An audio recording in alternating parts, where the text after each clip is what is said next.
Commander Klaus Weber stood in the training hall of the HMS Landsknecht, watching his Marines practice their forms. The massive chamber echoed with the distinctive hum of quantum-lock blades cutting through air, punctuated by the occasional clash of practice weapons. On the wall behind him, alongside the usual military insignias, hung a treasured reproduction of a 16th-century woodcut, showing Germanic mercenaries in their iconic striped uniforms. "Woher die Klinge?" he called out to a young Marine whose guard position had dropped too low. "Higher blade. The Landsknecht of old, new. A high guard threatens while it defends." His deep voice carried the slight hint of an accent from his childhood in Bavaria. At his hip, Drachensorn hummed quietly in its scabbard. The quantum-enhanced flame-bladed Zweihander was a masterpiece of modern weapons engineering, built on Renaissance principles. Its undulating blade pattern, originally designed to trap and break enemy weapons, now served to better channel the sword's energy field. A soft chime interrupted the training session. "Commander Weber," the ship's AI announced. "Priority transmission from command." Klaus nodded to his second, Lieutenant Hassan, to continue the drills. In his office, he activated the hollow screen, revealing the stern face of Admiral Chet. Behind her, he could make out the distinctive architecture of Malay Marine Command on Earth. "Commander," she began without preamble, "how familiar are you with Baranis?" "Outer colony world, largely jungle terrain," Klaus replied, his historian's memory pulling up relevant details. "Reminds me of the Germanic forests that gave Rome so much trouble. Similarly difficult to pacify." Robar nodded. "Similarly difficult to pacify?" The Admiral's lips twitched slightly at the historical reference. She was used to Weber's analogies by now. "We have a situation there. 47 colonists missing in 3 months. Local security forces investigated and vanished. 2 mercenary companies went in after them. Also missing. Now Jane." Klaus leaned forward. "Pirates? Insurgents?" he asked. "Unlikely." The Admiral keyed something on her end and images began floating beside her. "These are from colonial security feeds, the last transmissions we received." Klaus studied the grainy footage. Movement in dense jungle. Something massive passing before the camera. A flash of scales. His eyes widened as he estimated the size. "Grosse Gott," he breathed. "How large are these creatures?" "That's what we need you to find out. The 7th Battalion deploys in 6 hours. Full combat load, specialty ammunition. Whatever's out there has already eaten 2 combat teams." Klaus nodded grimly. "Like the Teutoburg forest all over again. But this time, we're better prepared than Varus was." The Admiral's image flickered. "One more thing, Commander. We're assigning you a specialist advisor for this mission." The door to Klaus's office slid open with a soft hiss. A Fress entered, its bark-like shell marked with the distinctive patterns of a military veteran. Klaus recognized the species immediately. How could he not? The Fress War had changed human military doctrine forever. "This is Fress Militant Advisor Zan," the Admiral introduced. "Former xenobiologist, now serves with our forces. He has concerns about the situation on Baranis." "Okay." The Fress's shell rippled in what Klaus had learned was a greeting gesture. "Commander Weber," it chittered, universal translator rendering its speech in crisp German-scented English. "I have studied the footage extensively. These creatures, they move wrong, behave wrong.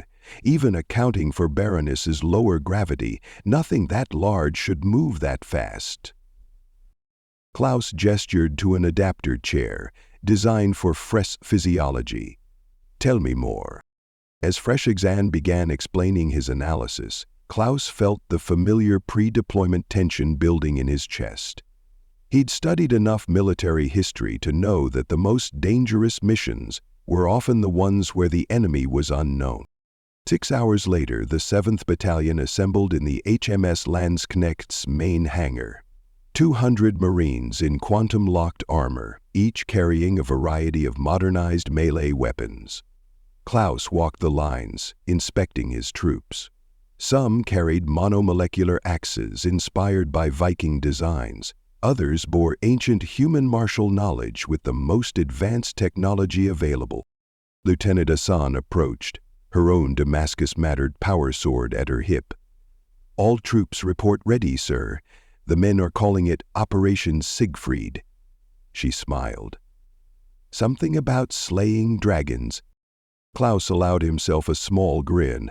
Trust his Marines to make the connection to Germanic mythology. He drew Drakensorn, its flame materializing pattern drawing the hangar lights. The quantum fields surrounding it caused the air to shimmer, making the undulating patterns seem to dance. Klaus supposed that one way of seeing things might be more appropriate. "A century ago," he addressed his troops, "humanity faced an enemy that thought us primitive for maintaining our ancient combat arts. The Fress learned their mistake when we combined those arts with modern science." He nodded to Fress Zan, who stood observing from a nearby platform. "Now something is hunting humans on Baranus. Something big. Something that's already defeated modern weapons. But like the Landsknecht of old, we adapt, we overcome, we prevail." He raised Drakenzorn high, its quantum field humming with barely contained power. "For the next drop, Drakenzorn, Baranus is our forest, and whatever's hunting in it hasn't met hunters like us. Prepare for combat drop." As his Marines moved to their drop pods, Klaus offered a silent prayer to whatever might be listening. In his mind's eye, he saw the ancient forests of Germania, where countless armies had vanished without a trace. Whatever awaited them in the jungles of Baranus, he swore it would learn the same lesson the Fress had learned. Humanity's greatest strength lay not in abandoning its past, but in combining it with the future. The drop klaxon began to sound. In 30 minutes they would hit atmosphere, and then Klaus knew they would discover what monsters awaited them in the dark below. Drop pods punched through Baranus's cloud layer like meteors, their heat shields glowing cherry red. Inside his pod, Commander Klaus Weber watched the altitude readout tick down, Drakenzorn secured across his knees. The jungle below reminded him of old enhanced reality reconstructions he'd studied of the Germanic forests, dense, primordial, hiding unknown threats in its shadows. "Gerabot sober un mort." "Like Arminius's ambush," he muttered to himself. "But this time we know we're dropping into trouble." The pod's retro thrusters fired, and Klaus felt the familiar gut punch of deceleration. Around him, 200 other pods carrying his Marines pierced the canopy, their quantum shielding shearing through branches thicker than battle tanks. They hit ground in a thunderous cascade of impacts. Klaus was moving before his pod door fully opened, Drakenzorn humming to life in his hands. The jungle air was thick, wet, and heavy with strange scents. His armor's environmental systems adjusted automatically, compensating for the higher oxygen content and lower gravity. "Form up," he commanded through the tactical net. "Testudo formation, modified for jungle terrain." His Marines responded with practiced precision, forming into defensive squares that would have made a Roman centurion proud. Klaus had adapted the ancient formation for modern combat, with heavy weapons replacing shields and sensor operators in the center. "Movement," called Lieutenant Hassan from the forward square. "Multiple contacts, extreme mass readings." The jungle canopy erupted. Something massive burst through the trees, a lizard-like creature easily 30 feet long, its scales shifting color like oil on water. More followed, emerging from camouflage so perfect that even their advanced sensors had barely detected them. "Mein Gott," someone whispered over the comm. "They're like chameleons crossed with tyrannosaurs." "Hold formation," Klaus bellowed. "Remember your training. These aren't the first monsters humanity has faced." The first creature charged. Klaus watched its movement with trained eyes, noting how it seemed to flow across the ground despite its size, defying normal physics. His historian's mind flashed to accounts of prehistoric megafauna, but nothing in Earth's history moved quite like this. "Now," he commanded. The Marine squares opened fire with their support weapons, not the usual energy rifles, but specialized sonic disruptors designed to disorient large creatures. The beasts faltered, their camouflage systems disrupted by the sonic assault. "Close combat teams, advance. Like the Landsknecht, first rank strike, second rank support." Klaus led the charge himself, Drakensworn's quantum field leaving trails of distorted air as he moved. The lower gravity of Baranus combined with his armor's enhanced strength let him leap impossible distances, bringing him face to face with one of the massive predators. The creature's head snapped down with devastating speed, but Klaus had studied the footage from the colony, analyzed the attack patterns. He rolled right, letting the massive jaws crash into empty air, then brought Drakensworn up in a classic Zwerkhaus strike. The flame-bladed sword's quantum edge sheared through the creature's scales like paper, drawing a roar that shook the ground. Around him, his Marines engaged in similar duels. Their weapons, combining ancient designs with modern technology, proved devastatingly effective against the beast's natural armor. A soldier wielding a molecular-edged halberd severed a creature's spine. Another team using powered gladii worked in perfect coordination to bring down one of the larger specimens. "Commander," Fresan's voice cut through the combat chatter. "These creatures, their biological readings are impossible. The energy output, the cellular structure, they're engineered." Klaus ducked under another attack, noting how the creature's wounds seemed to be already closing. "Explain." "The camouflage isn't natural evolution, it's too perfect, and their metabolism. Someone designed these things." Whoa. A massive tail swipe forced Klaus to leap backward. Speculation later. "Hassan, status of the colonial outpost." "Half a click north, sir. Energy readings suggest powered systems still active." "All units, push north. Defensive retreat pattern. Cover each other's movement. Like the Germanic tribes against Roman columns, strike and fall back." Whispered physician. The Marines began a fighting withdrawal, maintaining formation while steadily working their way through the jungle. The creatures pursued, but seemed reluctant to press too hard against organized resistance. Klaus noted this behavior, filing it away for later analysis. Natural predators would be more persistent, another sign these beasts might be engineered. They found the outpost's perimeter fence torn open like tissue paper. The buildings beyond showed massive damage but were largely intact. As they approached the main structure, Klaus noticed something odd about the destruction pattern. "These aren't random attack marks," he observed, studying massive claw gouges in the walls. "They're systematic, testing for structural weaknesses." "Sir," a Marine called from nearby, "you need to see this."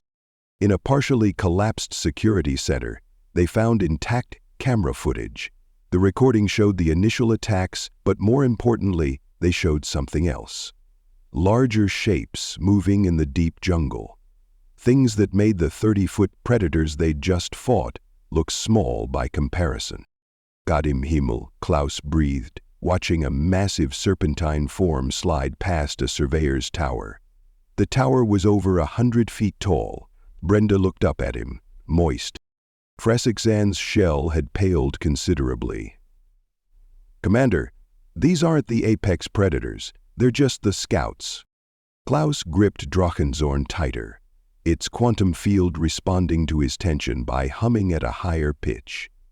He thought of the Germanic tribes testing Roman defenses before bringing their full might to bear. Of how Arminius had used smaller raids to mask his true strength until the perfect moment to strike. "Our units full defensive positions. he ordered. "Sensor teams, deep scan the surrounding jungle. Whatever made these things is still out there, and I have a feeling it knows we're here." As his Marines fortified their position, Klaus couldn't shake the feeling that this was just the beginning. They'd won their first skirmish, but like any student of history, he knew that initial victories could be deceiving. Somewhere in the jungle, something vast was moving, and unlike the beasts they'd just fought, it was thinking, planning, waiting. End of preface. End of preface. "Forward," commanded Mackenzie as help dropped him toward the first rank of boarders. The real battle for Baranis hadn't even begun.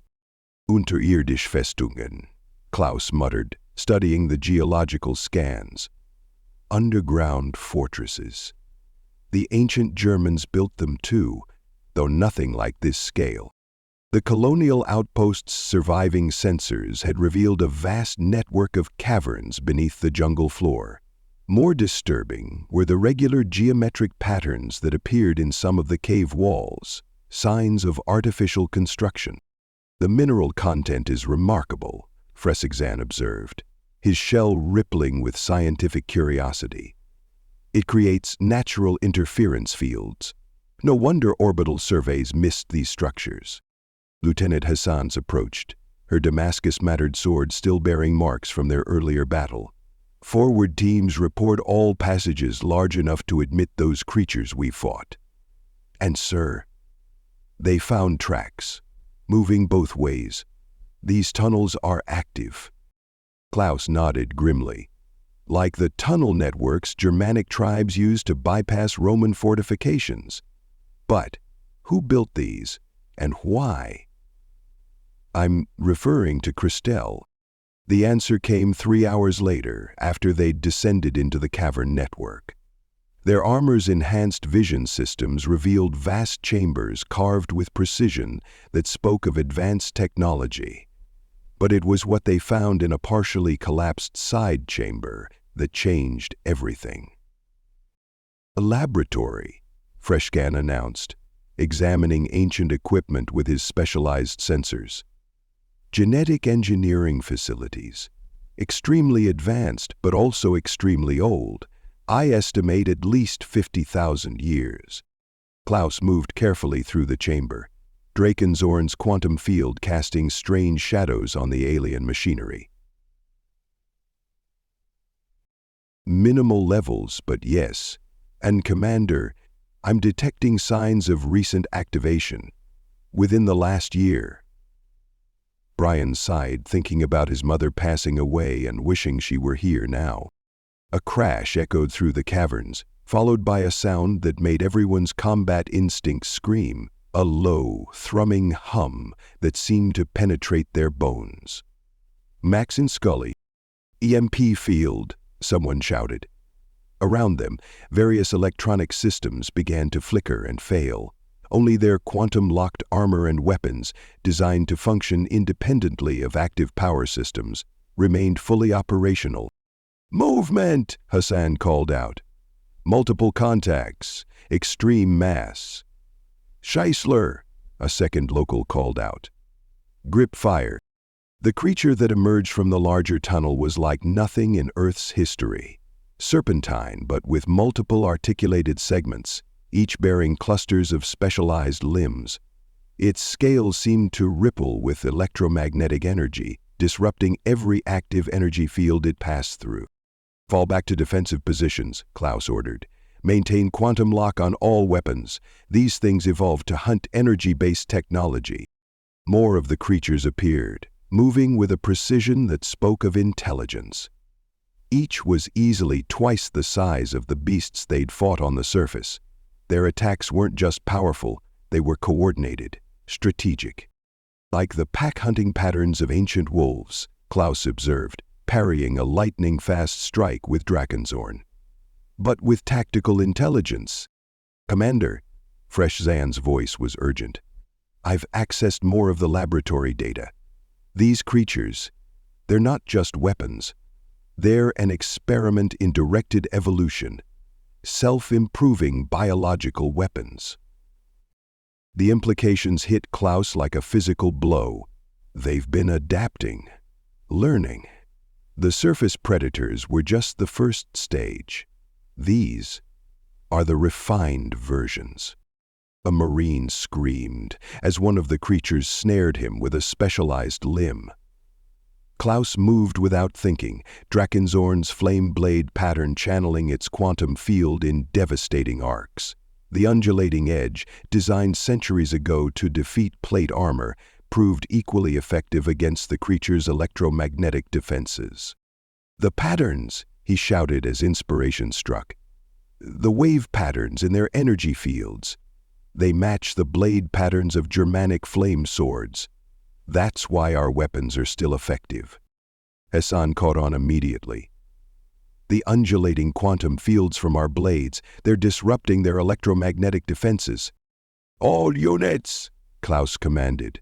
"Switch to wave pattern attacks. Use the ancient forms. They're not just tradition, they're the key." The battle transformed as his Marines adapted, centuries-old sword techniques proving devastatingly effective against creatures designed to defeat modern technology. The melee Marines' unique combination of ancient combat arts and advanced science had never been more vital. But victory came with a price. As the last creature fell, Hassan's sensor team made another discovery: deeper chambers, showing signs of massive power consumption. And something else: life signs, human life signs. The missing colonists, Klaus realized, and the other teams, they're being kept alive. But why?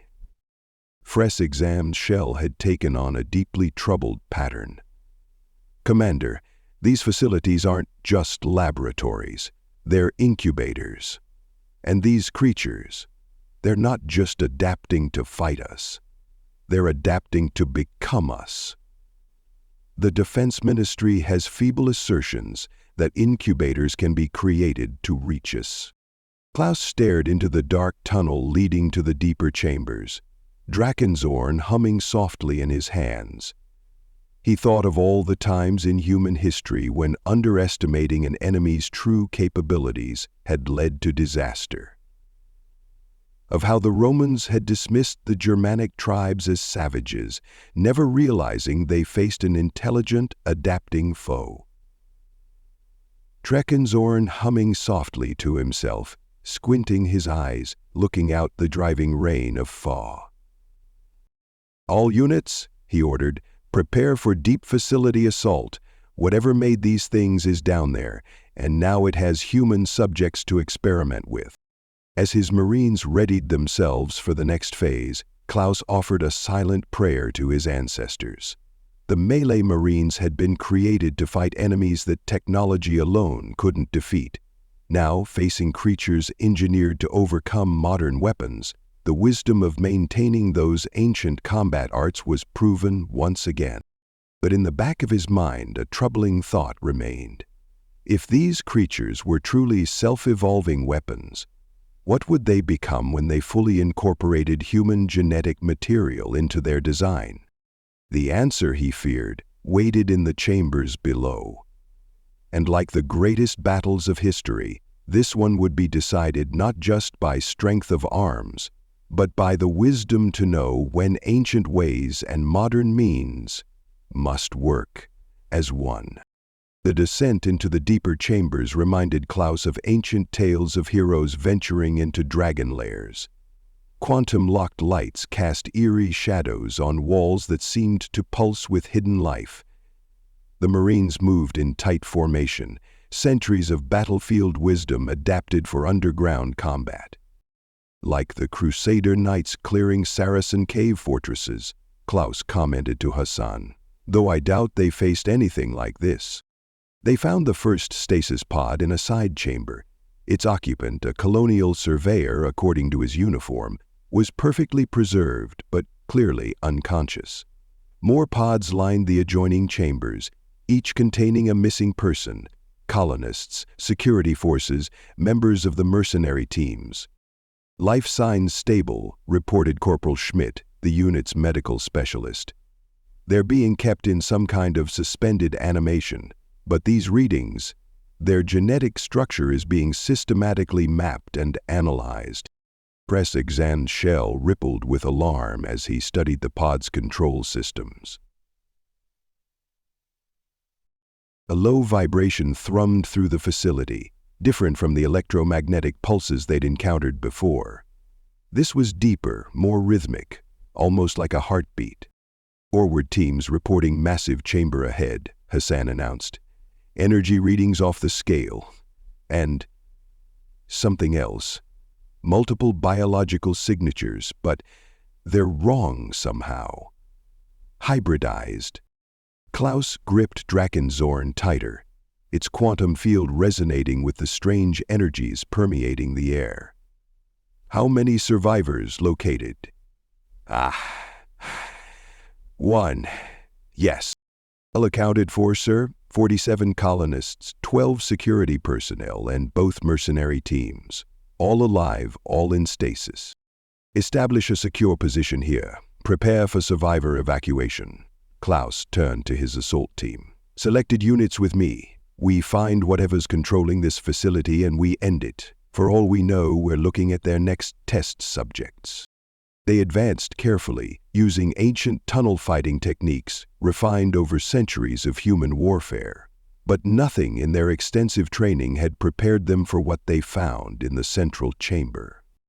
The space was vast, its ceiling lost in darkness above.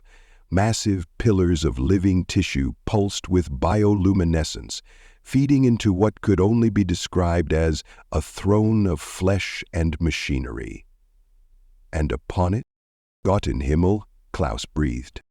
The creature was a nightmare fusion of everything they'd fought before, and more besides. Serpentine like the tunnel hunters, but with segments that incorporated distinctly humanoid features.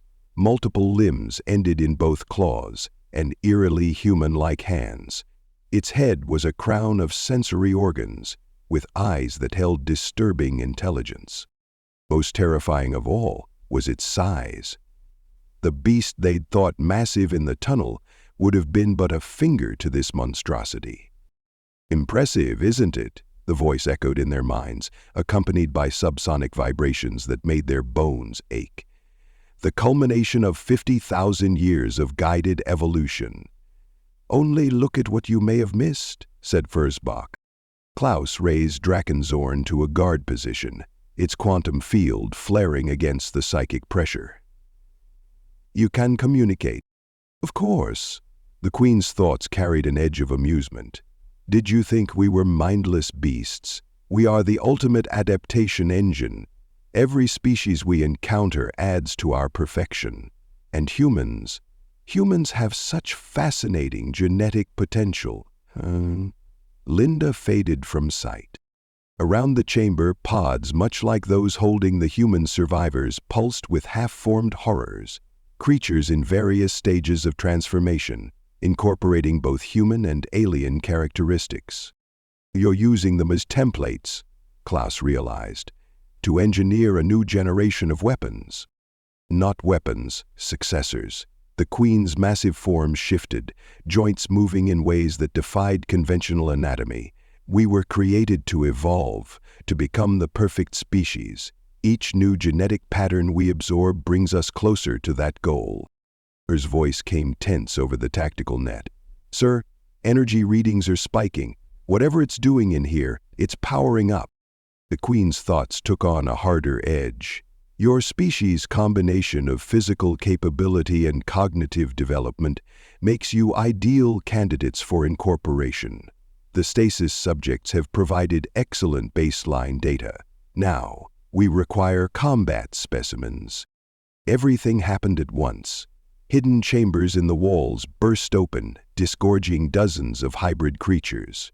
Unlike the tunnel hunters, these showed clear signs of human genetic influence, more upright, more tactical in their movements, wielding primitive tools fashioned from chitin and bone. "All units, engage!" Klaus roared, Drakenzorn blazing to full power. "Remember your training, man and machine, past and future, working as one." The battle that followed would have seemed impossible to anyone not trained in the Malay Marines' unique combat doctrine. Quantum-enhanced blades met genetically engineered weapons in a clash of ancient techniques and impossible biology. The hybrids fought with both bestial fury and human cunning, but the Marines' combination of traditional swordplay and advanced technology proved devastatingly effective. Clarke fought his way toward the Queen's throne, cutting down hybrid after hybrid. His blade's flame pattern disrupted their electromagnetic defenses, while his centuries-old Germanic sword techniques found weak points in their enhanced anatomies. Fascinating, the Queen's thoughts cut through the chaos. Your combat methods, they are both primitive and advanced, an evolutionary path we had not considered. That's humanity's greatest strength, Clarke grunted, severing a hybrid's weapon limb. We don't discard our past, we build upon it. The Queen's massive form began to move, uncoiling from her throne. Perhaps there is more to learn from your species than we realized. The marriage of past and future, it bears study. Sorry, Clarke replied, readying himself for what would likely be the hardest fight of his life. But we're not here to be your test subjects. The Queen's response was a surge of psychic energy that would have overwhelmed any normal human mind. But Clarke's Marines weren't normal humans. Like their weapons, they were the product of ancient wisdom enhanced by modern science. As the chamber erupted into all-out war, Clarke couldn't help but think of old tales of knights facing dragons in their lairs. Some stories, it seemed, were universal, even among the stars. The Queen's initial strike nearly took Clarke's head off. Only centuries of refined combat instinct, passed down through generations of swordsmen, saved him. Drakensworn's quantum field screamed as it deflected a blow that could have shattered tank armor. Retracted Simpson. Hassan, he shouted over the tactical net. Status on the sonic resonators. Almost in position. Her voice was strained. The hybrid creatures were pressing the Marine forces hard. But sir, the Queen's electromagnetic field is too strong. Standard frequencies won't penetrate. I think we've mastered probability. Probable results, Decker said. Clarke rolled under another attack, his mind racing. The Queen's massive form moved with impossible grace, combining the raw power of the tunnel hunters with distinctly human tactical expertise. She was learning, adapting, even as they fought. Then he remembered something from his historical studies. Press San, he called out. The genetic engineering data, did it show any pattern to their neural structures? The Fress advisor's reply came quickly. Yes, the base genetic code shows regular oscillation patterns, like a biological clock. Hassan, recalibrate the resonators to match medieval war drum patterns, simple rhythms, strong beats. Understanding dawned in Hassan's voice, like disrupting a dance beat, matching their biological rhythm then throwing it off. The Queen seemed to sense their plan. Her massive form coiled for a decisive strike, multiple limbs moving in complex patterns. Your species is interesting, her thoughts boomed, but you cannot stop evolution. Clarke raised Drakensworn in the classic German hanging guard position. Evolution isn't just about moving forward, he replied. It's about taking what works and building upon it. Progress.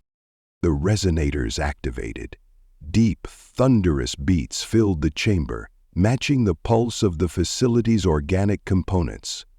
The hybrid creatures faltered, their movements becoming uncoordinated. The Queen's psychic pressure wavered. Now, Clarke commanded. Full assault, ancient forms, modern weapons, perfect unity. His Marines attacked with everything they had. Quantum-enhanced blades wielded with techniques perfected over centuries of human combat found weak points in genetically engineered armor. The hybrids, their coordinated defense disrupted by the primitive but effective sonic attack? began to fall. The queen reared up, her massive form writhing against the resonant assault. Klaus saw his opportunity.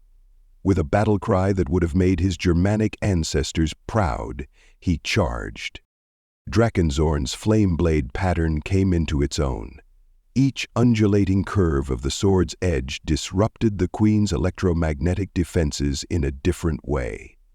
The quantum field, modulated by the blade's traditional design, cut through impossibly tough scales. Fascinating. The queen's thoughts came, weaker now. Your weapons, they are both obsolete and advanced. A paradox. Walderman moved forward slowly, his gaze catching Bellicynth. How did this happen? She asked. Not a paradox, Klaus grunted, pressing his attack. A tradition, knowledge passed down, refined, enhanced, but never forgotten. The final blow came as a perfect combination of old and new. A classical German thrust, enhanced by quantum fields, guided by modern targeting systems, but executed with human skill. Drakenzorn pierced the queen's central nervous cluster. The effect was immediate. Throughout the chamber, the hybrid creatures collapsed. The facility's organic components began to shut down. The queen's massive form shuddered once, then went still. In the silence that followed, Klaus looked around at his marines. They had taken casualties, yes, but they had prevailed. More importantly, they had proved once again why the melee marine approach to warfare remained vital in an age of advancing technology. Hours later, after the survivors had been evacuated and the facility secured, Klaus stood in the Colonial Outpost's command center. Cleanup teams were already at work below, studying the ancient genetic engineering technology while ensuring no trace of the creatures remained viable. Analysis of the Queen's remains suggests she was approaching a breakthrough, Fresh explained. Had she succeeded in fully incorporating human genetic material, the resulting creatures would have been nearly unstoppable. Nearly, Hassan added with a grim smile, patting her sword. Klaus nodded, looking out over the jungle. The ancient Germans had a saying, Das alte bewahrheit sich im Neuen. The old proves its worth in the new. That's what the melee Marines have always been about, not rejecting progress, but ensuring we don't lose what made us strong in the first place. 1 month later, the first permanent melee Marine base on Baranus was operational. Klaus watched from the training yard as new recruits practiced their forms, quantum-enhanced weapons humming in ancient patterns. Thought by some as a young Marine approached him, her own blade showing the distinctive undulating pattern of a flame sword. "Sir," she asked, "is it true that the old sword designs were actually crucial to defeating the creatures?" Klaus smiled, drawing Drakenzorn. The quantum field sparkled along its wave-patterned edge. "Come," he said, "let me tell you about the Landsknecht, and how ancient wisdom helped us face a threat from beyond the stars." Above them, Baranus's sun set over a jungle now free of monsters. But in the base's training halls, the ancient arts that had helped defeat those monsters were being passed on to a new generation. Because humanity had learned, time and again, that true strength lay not in abandoning the past, but in carrying its lessons forward into the future. Like the melee Marines themselves, it was a perfect fusion of old and new, of tradition and progress, of tested wisdom and advancing technology. And as long as humanity remembered that lesson, no threat, whether from ancient genetic engineering facilities or anywhere else in the vast cosmos, would find them easy prey. As the video production, Klaus raised his sword in salute to the setting sun, its quantum field harmonizing with the energy patterns of the training weapons around him. The melee Marines had come to Baranus to fight monsters. They had stayed to ensure that the knowledge that helped defeat those monsters would never be lost. It was, he reflected, exactly as his ancestors would have wanted it. Thank you so much for listening to this story. I hope you enjoyed it a lot. If you did, please be sure to give it a like. Feel free to comment and share this story too. It helps the channel grow. Let's make this channel huge together.